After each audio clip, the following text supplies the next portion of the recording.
So, good morning, students.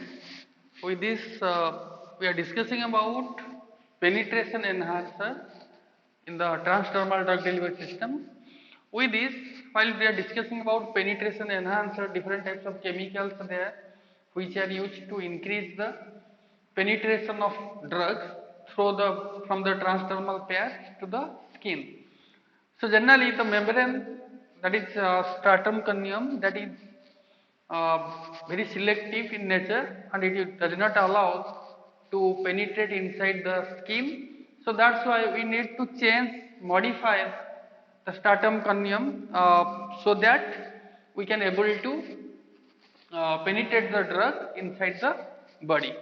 So with these different types of chemicals, as I told you in the last class, different types of fatty acids, fatty alcohols, terpenes, sulfoxide like your dimethyl sulfoxide, then docadyl methyl sulfoxide, and different types of surfactants we are using like your sodium lauryl sulfate. So these type of things are able to enhance the penetration of drugs. So generally in the mechanisms, in the chemical way, if we try to see generally, the main process is to disruption of this stratum corneum, and with this sometimes it will interact with the intracellular proteins. So these are the mechanisms, and particularly the amount of drug that diffuse through the skin depends upon the fixed first law of diffusion. So that already I told you. So from that we can find out how much amount of drug can able to enter through the skin. So from that we can know the permeability from the fixed first law of diffusion. The way is there are different types of physical techniques there like your ionotophoresis, electroporation, sonophoresis, microfabricated needles, vesicular carriers.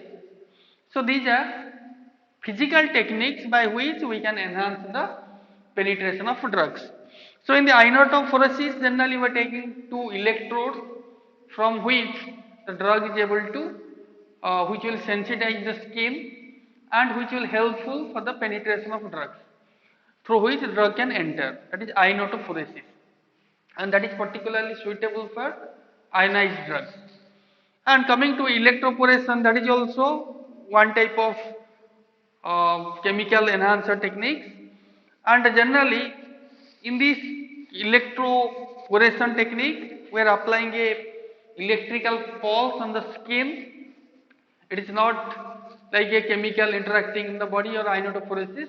Simply we are putting some electric current pulse on the skin and it will modify the structure of stratum corneum and the drug can penetrate through that particular portion. So that's why that is known as electroporation technique. Coming to sonophoresis, it is one particular wavelength of sound through which the drug can penetrate the skin. So that is one we can tell ultrasound, and by when we will apply on the skin it will help to enter the drug through the skin. Then coming to microfabricated needles, so nowadays it is a new delivery system which is very small in nature and its thickness is near to like hair, and when it will enter the skin it will not give any type of pain or any type of other things that were happening during the injectables or injections. So that's why nowadays it is microfabricated needles are very popular nowadays for the transdermal drug delivery systems.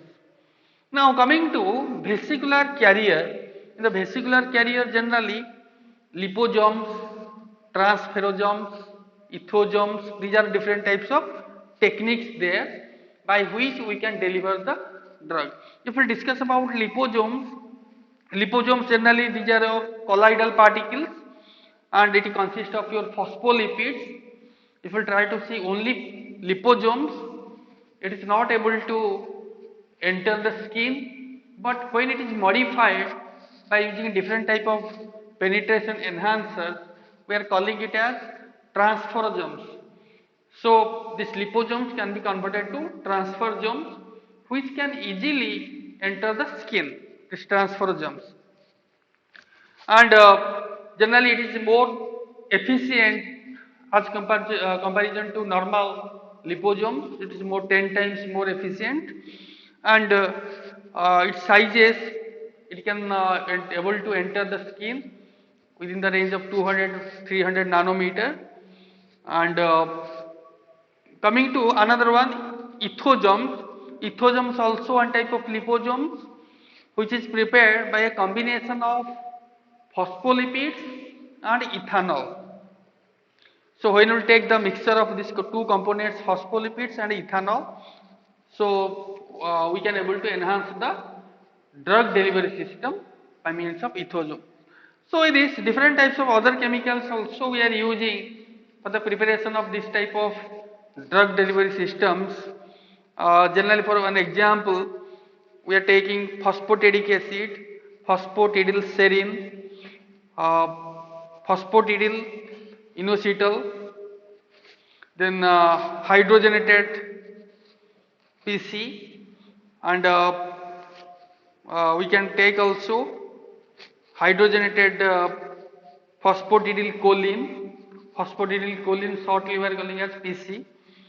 So these are the different types of chemicals we are taking. Now coming to the another part of the transdermal drug delivery system, transdermal patch. So what are the basic components of the transdermal patch? So transdermal patch is also a transdermal drug delivery system by which we are delivering the drug. But in case of transdermal patch, it is simple like a simple patch on the skin, and that's why we need to take some of the components to prepare this type of patches. So in the component, the first one is liner, then your drug, pressure sensitive adhesive, shortly we are calling it as PSA, then your penetration enhancer, semi permeable membrane, backing film and pouching material. So these are the basic components of the transdermal patches. Coming to liner, liner is the most important part because it's a film which will protect, or we can tell it's an anti-adherent which will protect all the components from environmental or different types of hazards. And generally it's a liner, we can tell it will make a particular shape, it will give a particular shape to that particular patch, so that's why it's called as liner. So before using, we have to remove the liner, then we can use it. So it's a, we can tell it's a protective film, and it will enhance the shelf life of the particular patch. Next one, drug, that already we know different types of drug we can take, which will be direct contact with the liner. Next one, pressure sensitive adhesive, which is the most important part in the transdermal patch, pressure sensitive adhesive, PSA we can tell. So this pressure sensitive adhesive generally it is useful for the drug, the patch to adhere on the skin, or we can tell to adhere on the skin, and it is having some adhesive property so that it can properly attach on the skins.